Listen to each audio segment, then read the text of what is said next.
E aí pessoal, e aí GPS 10, tudo bem? Quarta-feira à noite para quem está assistindo a este vídeo em primeira exibição, já quinta-feira de manhã, quinta-feira à tarde, estamos perto do início do Campeonato Mundial de Fórmula 1.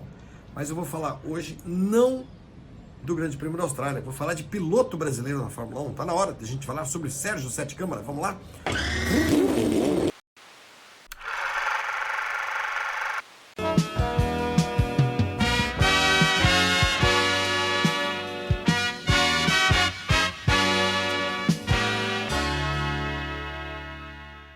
É que eu não tenho como virar essa câmera aqui, senão vocês iam ver o pôr do sol, que coisa mais linda. Sérgio Sete Câmara. Por que você não vai falar do Mundial de Fórmula 1 que começa nesta quinta-feira à noite com o início dos treinos do Grande Prêmio da Austrália? Temos um guia maravilhoso no Grande Prêmio. A gente falou tudo que podia falar depois da pré-temporada, né, dos 6 dias de testes, porque a gente já falou do escândalo envolvendo a FIA e a Ferrari e seu motor. Porque eu ainda não falei dos freios da Mercedes, mas eu acho que isso não vai ser um grande problema. Vamos esperar os carros irem para a pista. Acho que tem minúcia que a Red Bull está pegando aí e tal. Eu quero falar de piloto brasileiro Sérgio Sete Câmara, que foi a notícia desta semana para os brasileiros, para os pilotos brasileiros, né? Para aqueles que sonham em ver de novo um brasileiro na Fórmula 1, a contratação. O acerto, eu vou dizer acerto, já explico por quê.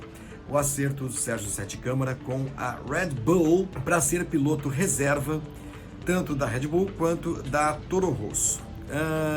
Quando eu fiz uma postagem bem breve nessa semana no meu site, no meu blog, perdão, sobre essa história do Sete Câmara na Red Bull, eu escrevi que o menino teve 3 anos discretos na Fórmula 2, meio que já tinha encaminhado situação é horrível, o pessoal no futebol usa isso direto, né? Mas tinha encaminhado situações na Fórmula Indy e na Fórmula E, e que me parecia que ele tinha meio que desistido da Fórmula 1, pelo menos por hora, dada a situação de momento das equipes e tudo mais, e o fato de ele ter feito já 3 anos de Fórmula 2, um 4º ano seria uma coisa meio exagerada. E aí alguém escreveu assim: nossa, discretos 3 anos? Por que você está dizendo isso? Tenho aqui os números. Vocês vão ouvir, avaliar a minha avaliação. Se eu tivesse de descrever esses 3 anos do Serginho na Fórmula 2, seria essa: 3 anos discretos. 2017 pela MP, uma equipe jovem, uma equipe pequena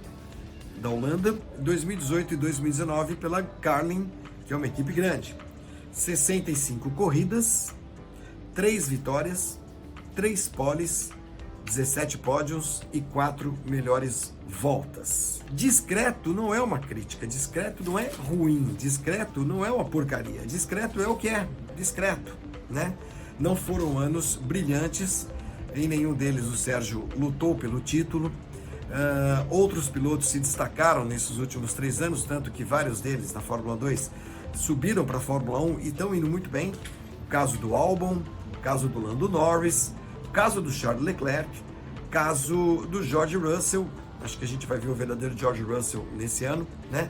O Serginho não foi protagonista para valer em nenhuma dessas 3 temporadas na Fórmula 2. Isso faz dele um mau piloto? Claro que não, ao contrário.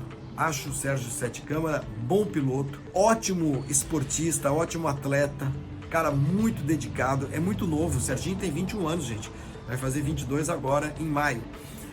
Menino muito dedicado, muito focado, para usar uma palavra da moda, um cara empenhado em fazer o melhor possível. Não vem de família de piloto, não tem nenhum histórico, né, na família de dinastia, de ir ascendendo na carreira graças a contatos, a histórico dos seus pais, ou tios, ou irmãos, seja lá o que for, né? Estou falando isso sem demérito nenhum àqueles que fazem isso, aqueles que têm crescido na carreira no esporte ao motor por conta de parentesco, porque o parentesco só não basta, mas ajuda. Então a gente vê o Marc Marquez, por exemplo, que tem hoje o seu irmão mais novo como companheiro de equipe dele na Honda, na MotoGP.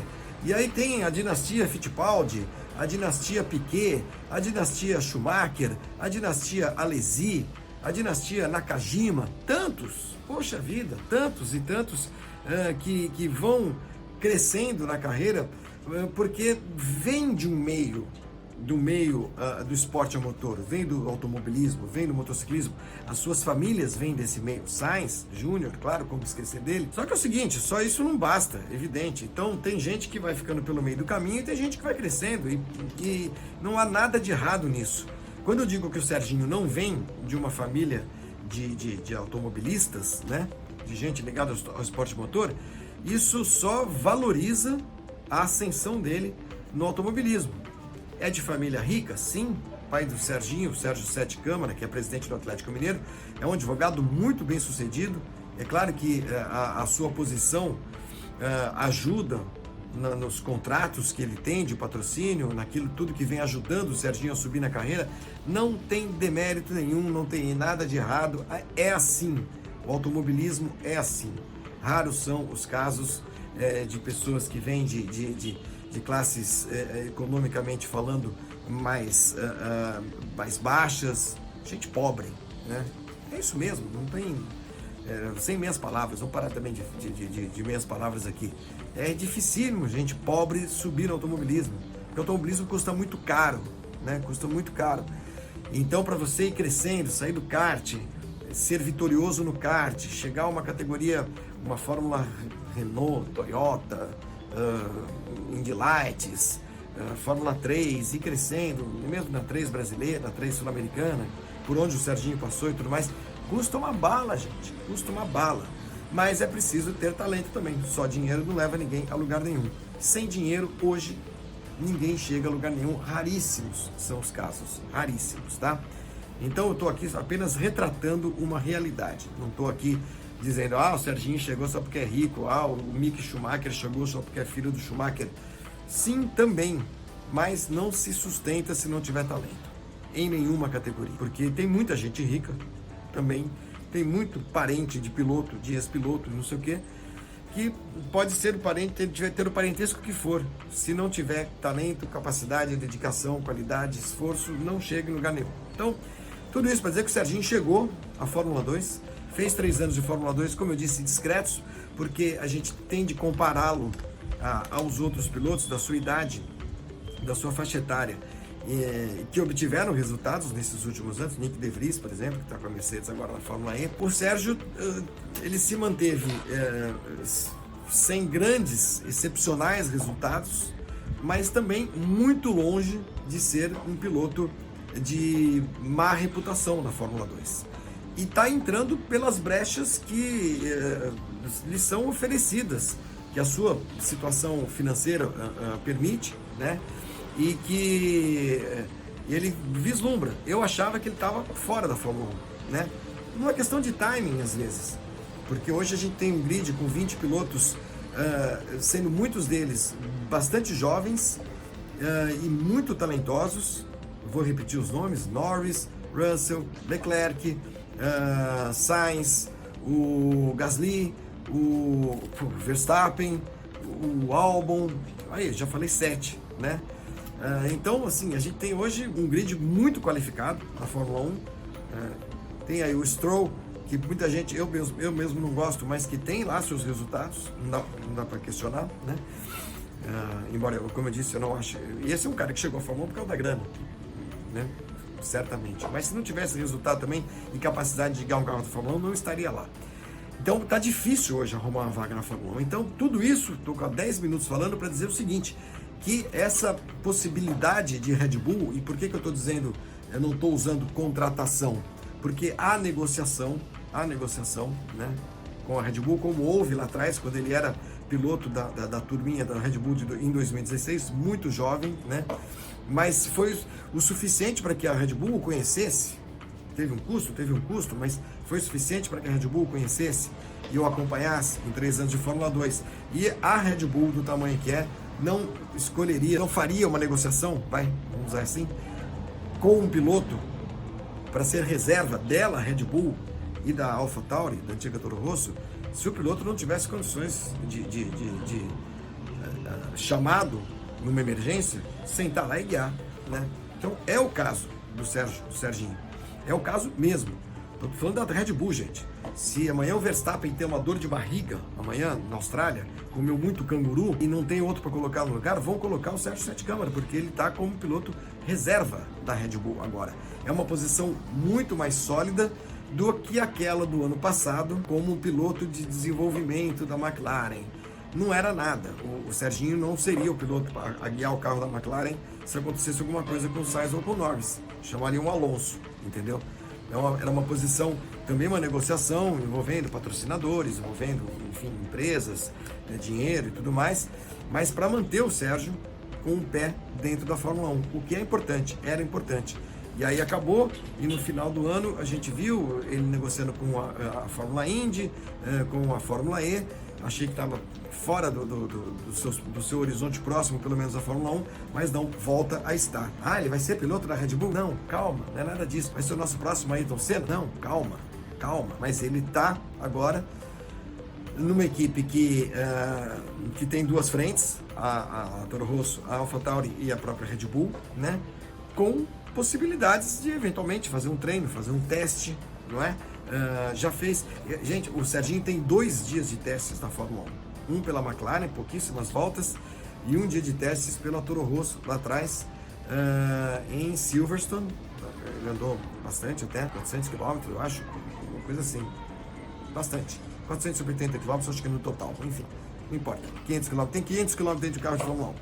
Mas na McLaren, ano passado, por exemplo, ele fez um teste em Barcelona, que era quase que cumprimento de contrato. Mas mesmo assim, você vê, a Toro Rosso tinha dados dele, portanto a Red Bull também tinha, isso, e os resultados que ele obteve na Fórmula 2, que, como eu disse, discretos, mas longe de serem ruins, desastrosos, foram suficientes para ele conseguir a superlicença. Isso fez alguma diferença, isso tem algum peso, né? Então eu acho que é uma situação boa para esse momento, né? Do que depende agora o Sérgio para virar piloto titular um dia? Putz, de muita coisa, inclusive sorte, que se traduz como azar de algum outro piloto. Ah, o Kvyat tem uma dor de dente. Ah, o Gasly tem uma enxaqueca. Ah, o Verstappen, como eu disse, uma possível dor de barriga. Tá lá, o piloto que vai ser chamado vai ser o Sérgio Sete Câmara. Inclusive porque a Red Bull, acho que já gastou muitos cartuchos, né? Usou muitos pilotos jovens, queimou alguns. Tem o Buemi, que também é piloto de reserva. Então, em caso de qualquer intempérie, em caso de qualquer infortúnio desses pilotos titulares da AlphaTauri e da Red Bull, de repente pode ser o Buemi, né? Só que o Buemi está na Fórmula E, tem calendário, também está no Mundial de Marcas, né? No Mundial de Endurance, perdão. Então pode ser que sobre alguma coisinha, pode ser que não aconteça rigorosamente nada, mas ele volta ao radar. E eu acho que isso é que é importante. Seria importante correr, eu acho, de alguma coisa, minha visão, né? Ficar um ano só frequentando o autódromo, botando a carinha lá, botando bonezinho, vestindo uniforme, usando simulador e tudo mais, eu acho que deve ser uma agonia para qualquer piloto. Ainda mais ele que vem de 3 temporadas seguidas, com bastante corrida, muita atividade, né, na Fórmula 2, que é um campeonato importante, competitivo para burro e difícil, né? Aí o cara fica um ano, mas, gente, já aconteceu de pilotos ficarem um ano parados. O Ocon ficou o ano inteiro parado ano passado. Aí, voltando agora pela Renault. Então, tava ali, aquela portinha aberta, aquela frestinha, né? O Serginho botou o pé ali, eu acho muito importante. O vi poucas vezes, né? Conheço pouco, mas eu acho ele um menino muito empenhado e focado naquilo que ele quer fazer e que merece todo o sucesso do mundo, apesar que eu reputo ridícula hoje para qualquer cidadão brasileiro ir lá em Brasília beijar a mão dessa tosqueira que é presidente da República, tirar foto, não sei o que. Acho isso tudo uma babaquice. Acho que qualquer pessoa hoje com 3 neurônios deveria entender, né, que se associar a essa chaga do país é ruim. A não ser que a pessoa ache muito legal, por exemplo, defender torturador, defender o fim das terras indígenas, defender queimadas, o desmatamento da Amazônia, Bolsa Família para o sul do Brasil e não para o Nordeste, chamar nordestino de Paraíba, Que mais, hein, que esse moço fez? Se recusar a falar seriamente com jornalistas, apresentar um comediante, outra tosqueira, imitando ele com bananas em vez de explicar para o país o que aconteceu com o PIB. Enfim, esse é o pior, esse cidadão, esse sujeito é a pior coisa que já emergiu do esgoto brasileiro, né? E o Serginho Sete Câmara foi lá tirar fotografia com o presidente. Acho ridículo, mas isso jamais vai afetar o meu julgamento e as minhas análises desse rapaz como piloto, como esportista, né? Como eu disse, acho um menino muito dedicado, muito trabalhador, e se vale a pena outra puxadinha de orelha, ficar correndo com capacete igual do Ayrton Senna, Serginho, puxa vida, que coisa mais antiga, e que carga desnecessária que você se impõe, sei lá, eu ando meio mal-humorado com um monte de coisa. Mas, apenas esportivamente falando, eu acho que foi uma ótima para ele e vamos ver se acontece alguma coisa. Mundial de Fórmula 1 começa neste final de semana. Sexta-feira eu volto aqui ao GP às 10, ainda sem resultados muito significativos, vamos falar de treino livre, né? Então vamos deixar para avaliar essa primeira corrida para valer com alguma base, né, de resultados. Inclusive, no nosso GP às 10 de segunda-feira, depois do Grande Prêmio da Austrália. Flávio, você está ansioso para o Grande Prêmio da Austrália? Estou. Eu não estou muito bem-humorado com tudo que está acontecendo nesse país, no mundo. Vou te contar uma coisa. Viver tem sido um sacerdócio. Tchau. Até sexta.